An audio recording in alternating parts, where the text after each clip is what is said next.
గుంటూరు నగరంలోని తిక్కన ఎస్పీకేహెచ్ ప్రభుత్వ ఉన్నత పాఠశాలను తూర్పు ఎమ్మెల్యే నజీర్ అహ్మద్ ఆకస్మికంగా తనిఖీ చేశారు.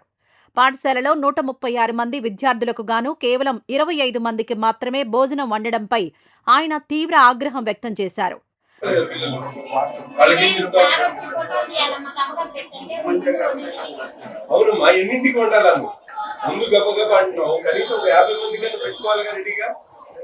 పిల్లలు నీకు చెప్పినారు కదా, స్కూల్కి వచ్చేవాళ్ళు తినేవాళ్ళు తింటారు, తినేవాళ్ళు తిన్నారు. మినిమం ఒక 50 మందికి వెళ్ళి పెట్టుకోవాలి కదా. ఏది 50 మంది 15 మంది తినింది అక్కడ. ఏది కూరలే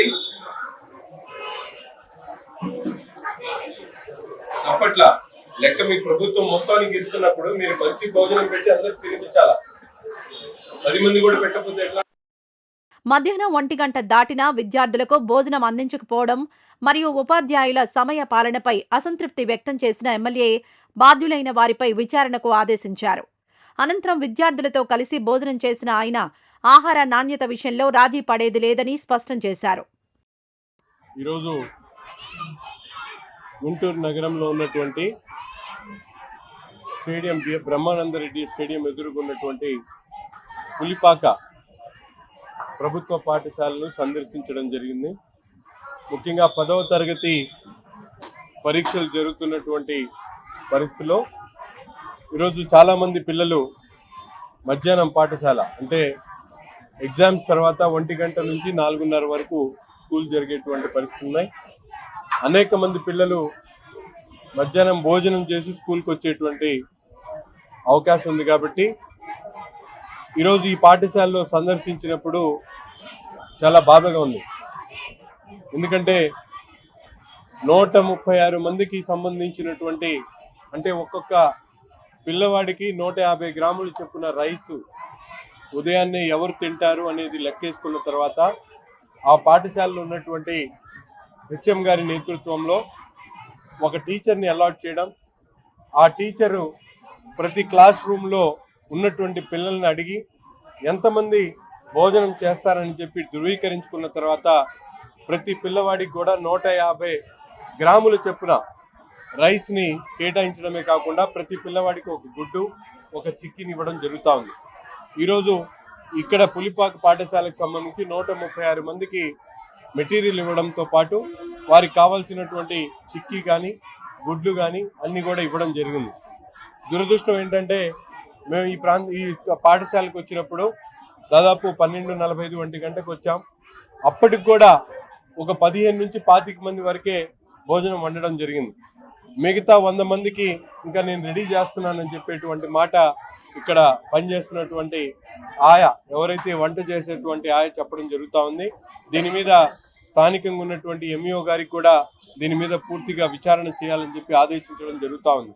ముఖ్యంగా మన ప్రభుత్వం వచ్చిన తర్వాత నారా లోకేష్ గారి నాయకత్వంలో ప్రతి పాఠశాల విద్యార్థికి కూడా నాణ్యమైనటువంటి భోజనం అందించాలనేటువంటి ఆలోచనతో డొక్కా సీతమ్మ గారి పథకం ద్వారా ఒక ఇంట్లో పిల్లవాడు ఏ విధంగా అయితే భోజనం చేస్తాడో అదే విధంగా పర్టికులర్ మెనూతో ఏ రోజు ఏం చేయాలి, ఎంత క్వాంటిటీలో చేయాలి, పిల్లలకి ఏ టైంలో వడ్డించాలి, వడ్డించేటప్పుడు ఏ టీచర్ బాధ్యత తీసుకోవాలి, ఎంతమంది తిన్నారు, తిన్నటువంటి ప్రతి ఒక్క లెక్కను కూడా పారదర్శకంగా పోర్టల్లో పెట్టాలని చెప్పి ఆదేశించడం జరిగింది.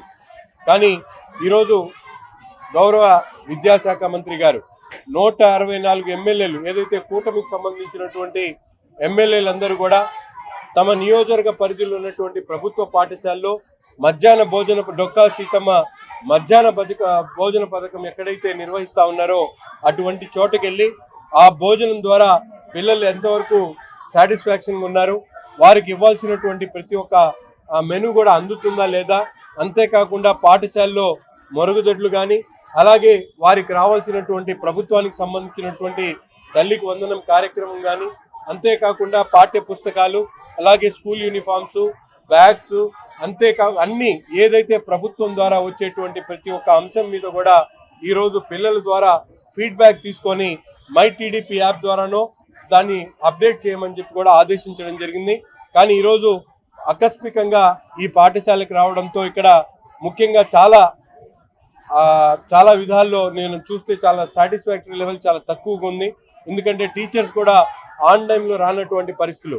11 మంది స్టాఫ్ ఉన్నటువంటి ఈ స్కూల్లో దాదాపు ఇద్దరే కరెక్ట్ టైంకి వచ్చినట్టు, మిగతా 10 మంది కూడా రానటువంటి పరిస్థితులు ఉన్నాయి. అంతేకాకుండా మధ్యాహ్న భోజన పథకంలో ఈరోజు చూస్తే 30 మందికి మాత్రమే 136 మందికి సంబంధించినటువంటి గుడ్లు కానీ, చిక్కీలు కానీ, రైస్ కానీ ఇచ్చినటువంటి పరిస్థితులు ఉంటే, ఇక్కడ ఉన్నటువంటి ఆయా కేవలం 30 మందికి మాత్రమే వంట చేసినటువంటి పరిస్థితులు. కానీ భోజనం చాలా బాగుంది. పప్పు కానీ, గుడ్డు కానీ, రైస్ కానీ వండర్ఫుల్గా ఉంది. మేము కూడా తిని చూసాం, రుచికరంగానే ఉంది. కానీ ఇటువంటి లోపాలు ఉన్నాయి కాబట్టి వీటి మీద ప్రత్యేకమైనటువంటి దృష్టి సారించి ప్రతి ఒక్క పాఠశాలను కూడా ఎమ్మెల్యేగా, శాసనసభ్యుడిగా బాధ్యత తీసుకొని రాబోయేటువంటి 2-3 నెలల్లో ఎక్కడ కూడా లోపాలు లేకుండా, ముఖ్యంగా పిల్లలు చదువుకునేటువంటి పిల్లలకు అవసరమైనటువంటి మా ప్రభుత్వ ఆలోచన ఏదైతే ఉందో, ఒక తల్లి పిల్లవాడికి ఎలా భోజనం పెడుతుందో అదే విధంగా ప్రతి పాఠశాలలో కూడా ఆ భోజన వసతిని కల్పించాలనేటువంటి ధ్యేయంతో ఈరోజు నారా లోకేష్ గారు పనిచేస్తా ఉన్నారు. తప్పకుండా మా నాయకుడి ఆలోచన పరంగా ప్రతి ఒక్క పాఠశాలలో కూడా అవసరమైనటువంటి సిస్టమ్ని ఏర్పాటు చేసుకొని ఎక్కడ కూడా పిల్లలు ఇబ్బంది పడకున్నటువంటి పరిస్థితులు కానీ, అలాగే శానిటేషన్ గురించి కానీ, ముఖ్యంగా ఈ పాఠశాల బిల్డింగ్ అవసరం ఉంది. దీని మీద కూడా ఒక డిపిఆర్ని రెడీ చేసి వెంటనే ఈ పాఠశాల సెలవులు వచ్చినప్పుడే దీన్ని మరమ్మతులు కానీ, అవసరమైనటువంటి కొత్త బిల్డింగ్ని ఏర్పాటు చేసేటువంటి విధంగా విద్యాశాఖ మంత్రి గారి దృష్టికి తీసుకొని వెళ్ళి తగు చర్యలు తీసుకుంటామని చెప్పి తెలియజేస్తూ, ఇప్పటికైనా ఎవరైతే మధ్యాహ్న భోజన పథకం, డొక్కా సీతమ్మ పథకం ద్వారా ఏదైతే పనులు చేస్తా ఉన్నారో వాళ్ళందరూ కూడా హెచ్చరిస్తా ఉన్నాం. మీ స్కూల్స్కి ఎప్పుడైనా, ఏ రోజైనా, ఎప్పుడైనా వచ్చేటువంటి అవకాశాలు ఉన్నాయి.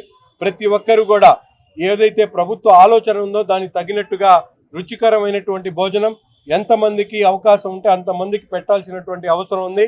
తిననటువంటి ఎవరైతే పిల్లలు తినరో అటువంటి పిల్లలకు సంబంధించినటువంటి మెటీరియల్ని అలాగే ఉంచి తద్వారా రాబోయేటువంటి రోజుల్లో ఉపయోగించుకునేటువంటి కార్యక్రమం చేయాలని చెప్పి తెలియజేస్తూ, తప్పకుండా నేటి నుంచి ప్రతి ఒక్క స్కూల్ను కూడా విజిట్ చేస్తాం. ప్రతిరోజు మధ్యాహ్నం భోజనం తప్పకుండా పిల్లలతో ఈ 15 రోజులు స్కూల్స్ ఉన్నంత కాలం కూడా పిల్లలతో తినేటువంటి కార్యక్రమాన్ని మేము, మా నాయకులు, కూటమి నాయకులందరూ కూడా తీసుకుంటామని చెప్పి ఈ సందర్భంగా తెలియజేస్తా ఉన్నాం.